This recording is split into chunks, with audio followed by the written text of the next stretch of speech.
Seeking free.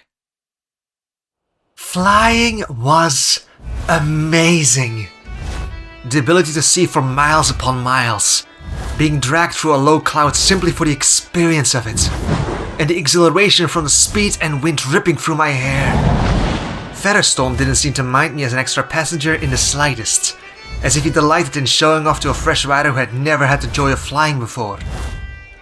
But as we landed atop a small hill after hours in the air, there was one other thing that was truly and utterly apparent. "I'm freezing," I chattered, holding my cloak tight around myself and clinging onto the vague warmth of Featherstorm. The air down here was warmer than I was, the heat stripped from my body by wind chill. For all my cloak was good and warm, it was not meant to handle that. "Keepers, I'm cold." Caden slipped off his mount, letting out a loud laugh. "You get used to it, lass." "How? I'm not dressed lightly and it still feels like I jumped into a frozen lake."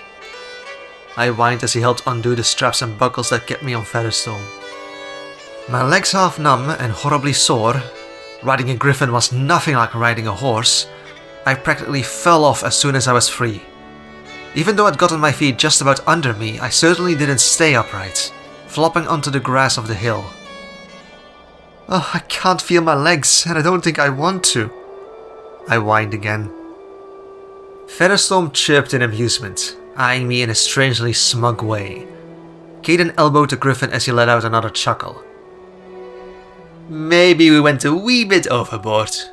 Even back in the Eyrie, we eased the young ones into things. A few hours here and there, get them used to the saddle and chill." He grinned at me. "Take heart, lass. You lasted longer than I did as a lad." With a groan, I forced myself to sit upright, though I wasn't sure I wanted to even try standing just yet. There were all new kinds of sores I'd need to heal. Hopefully there wasn't any real frostbite. Frostbite was a pain. "Next time it'll be better?" I asked. Caden nodded. "You get used to it, aye. And maybe we can get you something a bit warmer. Or some magic." I narrowed my eyes at his tattoos at the mention of magic. "You don't feel the cold at all, do you?" Even with how hardy dwarves were, there was no way I came out of it bundled up as I was worse than he did bare-chested. Almost as if he could read my mind, Caden grinned at me again. "The runes, the inscriptions, they're part of being a Wildhammer, a Griffin Rider." He nodded. "Aye, each clan has their own. I didn't feel the wind. Snows? To be sure, the snows are cold, but the wind didn't touch me nor steal me warmth."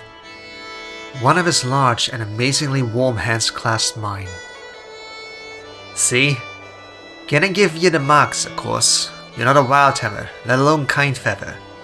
We've some of the best wind runes. Most take a bit of chill." A shame, in a way. The only tattoos I'd ever consider were magical ones. I just didn't like the idea of marking my skin permanently all that much. "Guess I'll just have to bundle up more," I mumbled. I brought a spare set of clothes and I could just double up. Wouldn't be terribly comfortable, but it would be warm. "Still worth it. Featherstorm is amazing." "That's the spirit. You just let yourself sit. I'll handle the camping tonight." "Okay," I mumbled. There was still sun beating down, and I was sitting straight in it, so the chill was already fleeing from me. I wasn't warm by any means, but it wasn't unbearable. Seeing Caden use his storm hammer to strike a quickly prepared bunch of sticks with a bright arc of electricity was surprising. I was used to magic used for mundane purposes. It was basically my job as a witch to do just that, but it was rarely that flashy. It made me curious. Was it the Stormhammer that was magical, or was it Caden? Featherstorm took wing again after Caden divested him of his saddle, sending him off to hunt his own meal nearby. "He won't go after anyone's sheep, will he?" I asked as I watched Featherstorm fly away. I imagine he knows better, but I have to ask. Caden looked a little affronted. "He'd never," he said gruffly, shaking his head at me. "Probably find a wild boar or the like. His favourite's rabbits, but they be devilish to catch for a griffin. The image of a great and big griffin swooping in out of the sky, talons bared and beak opened in a terrifying war cry, the wind whistling at their approach, and a dozen rabbits scattering and dashing back to their burrows, only for the proud and mighty Featherstorm to sulk over, failing to catch his favourite meal, was an amusing one.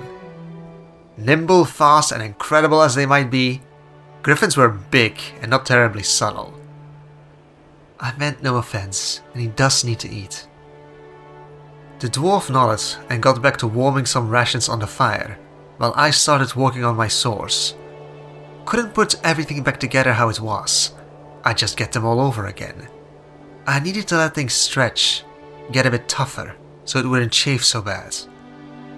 Didn't even want to consider how I'd be feeling right now were I a boy, to be honest. We made a good distance today, Caden eventually said, looking out over the surrounding woodland. Well past the capital. Griffins don't like flatland much, no forest. But you know the land better than me, alas. Where'd you say there were good cliffs and hunting ground? I hardly had a map on me, but I could remember a fair few I'd seen. If there weren't any in the Duskrock Mountains, which are notoriously barren, then either on the southern cliffs overlooking the Duskmist Plains. Caden shook his head. Went that far. Found an old nesting site, but by the look of things, a giant got to it. By the shells, it was decades old anyway. Etin, probably, I corrected. Then the Ember Hills? Do griffins fish at all? Ha! Do they fish? She asks. He laughed, smacking a knee and smiling. I've seen a griffin plunge into the sea and yank out a shark, tearing it apart and eating it in flight while crossing Barden Bay.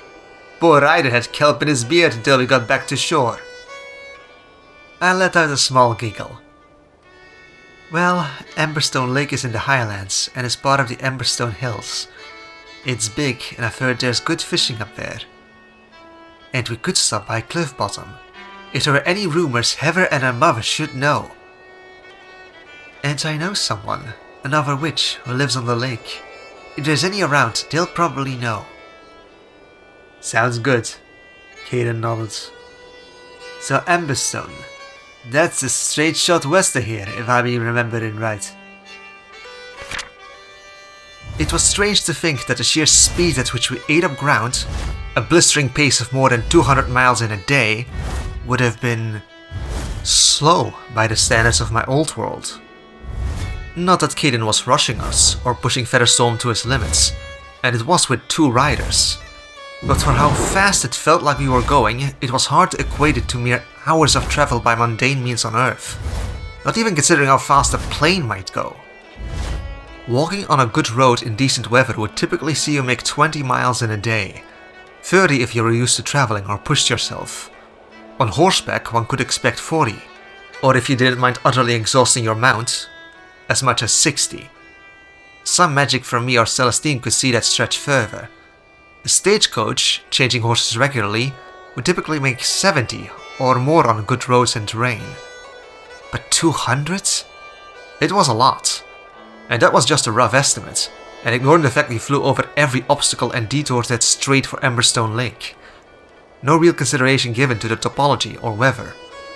Now, with Emberstone Lake laid out before us, a destination near 2.5 weeks of good days' travel away from Kiel Harbor, it was truly settling in.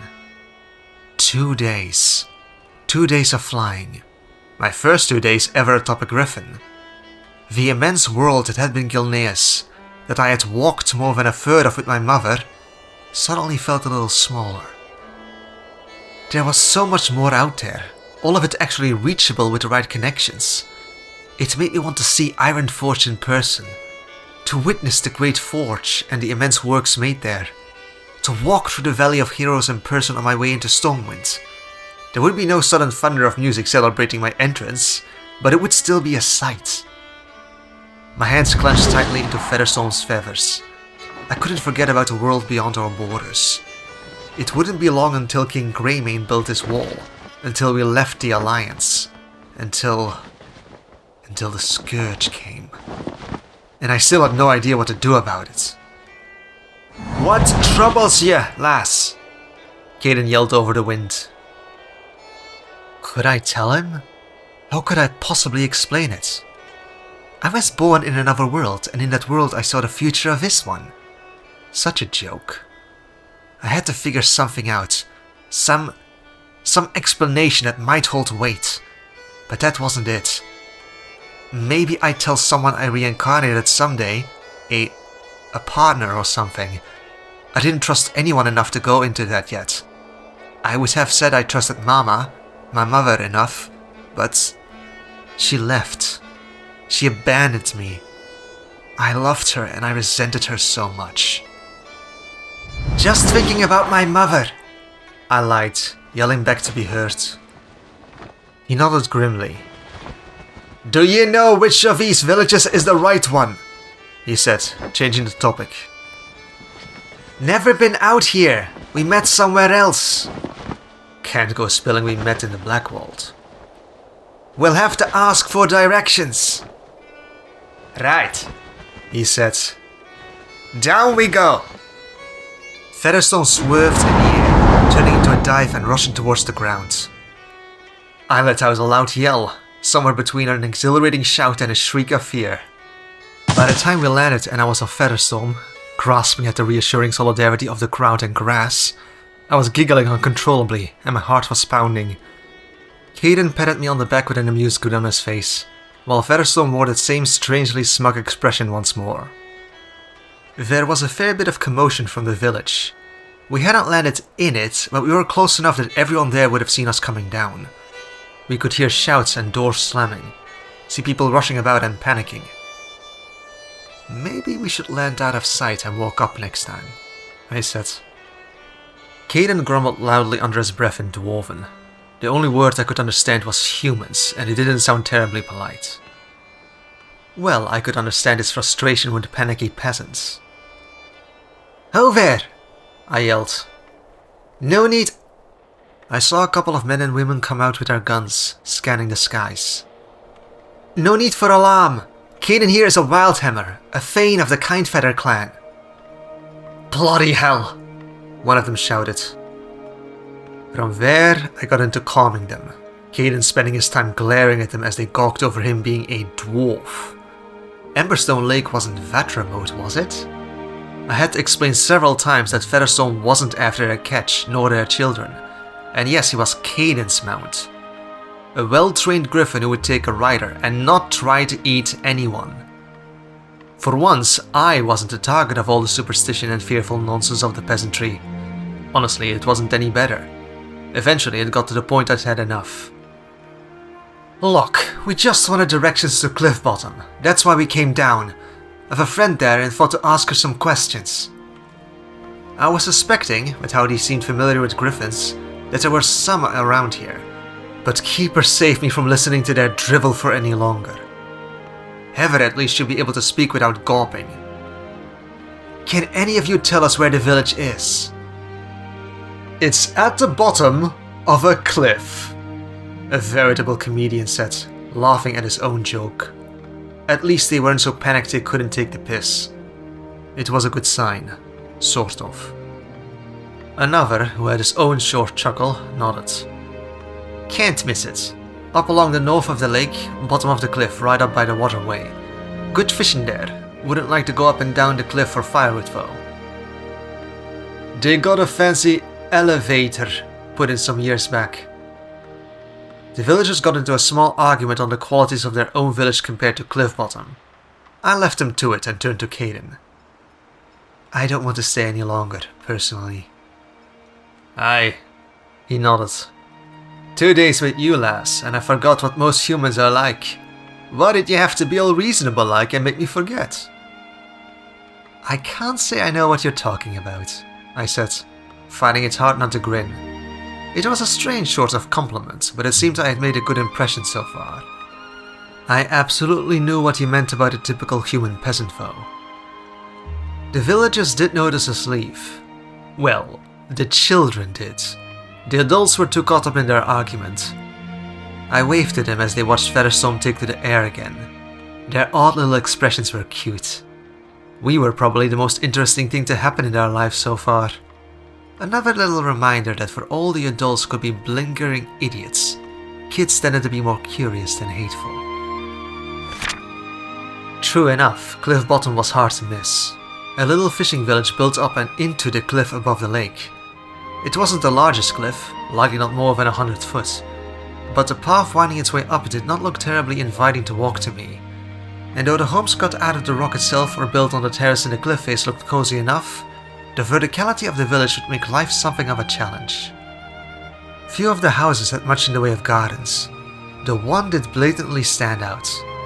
Not only did it have one of the few natural flat spots, with a fruit tree and a small herb garden in a place beside it, it had a veritable hedge of roses climbing up one side. And the roof of the house had been covered in dirt and soil, then allowed to grow a variety of wild flowers and some vegetables from what I could see. If that wasn't the rose thorn house, I'd need to buy a hat to eat it. My hood, maybe? Rather than landing nearby, Caden had Featherstorm set us up a fair distance away.